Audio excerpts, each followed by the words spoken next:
And what are some of the things that like you like to see change that maybe are not weight scale? Like, what are some things that excite you when you see a client be able to achieve?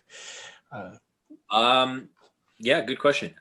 Big thing is a sleep routine, and I know a mhm. lot of people who are type A, meaning like they're very punctual, they're very schedule oriented, whatnot, and they're like, yeah, I can live on 5 hours of sleep, and I'm like, really? And I put them through a workout, or I put them on a certain meal. I put say meal plan, but it's really meal choices, and I get them to start living in a certain way, and they're not able to keep up with it because now there's this whole new training regime that's in the middle of their life, whether it's their work, their relationship, their kids, their other priorities in life.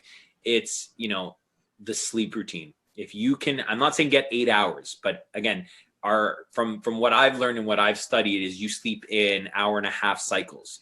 So think about that. In a night span, if you're sleeping 5 hours, that's 3 cycles of REM sleep, of like that deep sleep. That's 3 cycles. Now imagine if you just stretch that to 7.5, right? So you're compounding on this recovery. You're compounding on all the stress hormones, all the physical injuries that you've done to your muscles or your tendons or even your heart, right? Your heart is the biggest and most important muscle that you have. Well, not biggest, but most important muscle you have in your body. And if that doesn't recover over time, that causes more stress, that causes more high blood pressure, more hypertension, right? So you want to be able to get a grip on your recovery. Next, I would say is water. Once you have a sleep cycle, and once you can say, okay, I'm sleeping 7.5, or I have clients that sleep 9, 10 hours. And again, they don't have easy lives. They get up at 5:30, 6 a.m. with their kids, but they go to bed, they start winding down at 8:30, 9 o'clock. And to some people, that's the best time of my day. That's when I get to watch my show, or that's when I get to talk to my friends.